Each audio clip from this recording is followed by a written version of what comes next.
স্বাগতম জানাইছো সকলোকে আকন্ত এডুকেটৰ্ছলৈ এই ভিডিঅ'ত লৈ আহিছো ক্লাছ 9 10 11 12 ৰ ষ্টুডেণ্টৰ কাৰণে অসমৰ জনপ্ৰিয় কণ্ঠশিল্পী জুবিন গাৰ্গৰ ওপৰত প্ৰস্তুত কৰা এটি অসমীয়া ৰচনা এই ৰচনা পৰীক্ষাত কমন পৰিব পাৰে মেট্ৰিক ফাইনেল বা হায়াৰ সেকেন্ডাৰী ফাইনেলৰ লগতে প্ৰি টেষ্ট বা এনুৱেল এক্সাম বিলাকতো কমন পৰিব পাৰে ভিডিঅ'টো শেষলৈকে চাবা প্ৰথমবাৰৰ বাবে চেনেললৈ আহিলে চেনেলটো সাবস্ক্ৰাইব কৰি লোৱা ফাৰ্ষ্টত চোৱা তোমাৰ প্ৰিয় কণ্ঠশিল্পী বা অসমৰ জনপ্ৰিয় কণ্ঠশিল্পী তো আহিব পাৰে তোমাৰ প্ৰিয় কণ্ঠশিল্পী বা অসমৰ জনপ্ৰিয় কণ্ঠশিল্পী আমি লিখিলেই হ'ল এই ৰচনাখন লিখিলেই ফুল মাৰ্কস পোৱা যাব ফাৰ্ষ্টত জন্ম আৰু পৰিচয় আমি জানি লম জুবিন গাৰ্গৰ জন্ম আৰু পৰিচয় অসমৰ সংগীত জগতৰ এক উজ্জ্বল নক্ষত্ৰ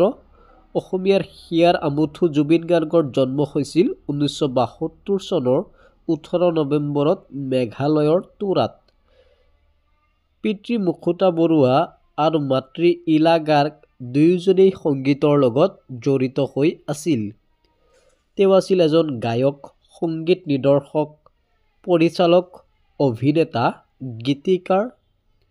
ইত্যাদি তেখেত কেৱল অসমীয়া ভাষাতেই নহয় হিন্দী বঙালী বড়ো নেপালী বাগানীয়া মিচিং কাৰ্বি ৰাভা আদি বিভিন্ন প্ৰাদেশিক ভাষাৰ লগতে বিদেশী ভাষাত গীত গাই সমগ্ৰ ভাৰতবৰ্ষতে জনপ্ৰিয়তা অৰ্জন কৰিবলৈ সক্ষম হৈছিল নেক্সট আগবাঢ়িছো নেক্সট পইণ্ট ওয়াইজ লিখিলেহে মাৰ্ক বেছি পাবা সংগীত জগতত যাত্ৰা আৰু অৱদান 1992 চনত জুবিনৰ প্ৰথম এলবাম অনামিকা মুক্তি পোৱাৰ লগে লগে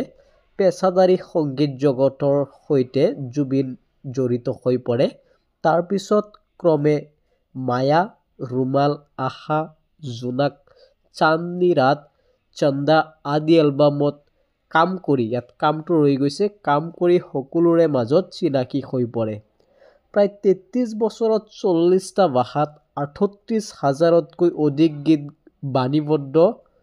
কৰিবলৈ সক্ষম হয় হিন্দী ভাষাৰ ইয়ালি গীতটোৰ বাবে জুবিন গাৰ্গে 2006 চনত গ্লোবেল ইণ্ডিয়ান ফিল্ম এৱাৰ্ড অৰ্থাৎ GIFA এৱাৰ্ড পাবলৈ সক্ষম হয় জুবিন গাৰ্গ সংগীতৰ উপৰি অভিনয় আৰু পৰিচালনাৰ ক্ষেত্ৰতো প্ৰতিভাশালী আছিল মিছন চাইনা কাঞ্চনজংঘা আদি চলচ্চিত্ৰত অভিনয়ৰ লগতে সংগীত নিৰ্দেশক আৰু পৰিচালক হিচাপে কাম কৰিছিল তাৰপিছত আমি মৃত্যুলৈ আগবাঢ়িছো আমি জানো আমাৰ অসমৰ জনপ্ৰিয় আমাৰ হিয়াৰ আমুঠু আমাৰ হাৰ্ট অফ জুবিন গাৰ্গ ডাঙৰীয়াৰ মৃত্যু হৈছিল 2025 চনৰ 19 ছেপ্টেম্বৰ তাৰিখে সেইণ্ট জৰ্জ দ্বীপৰ সমীপত থকা ছিংগাপুৰ প্ৰণালীৰ বুকুত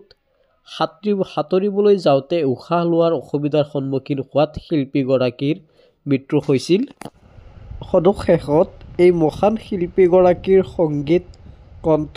আৰু কৰ্ম অসমীয়া সংস্কৃতিৰ ইতিহাসত চিৰদিনৰ বাবে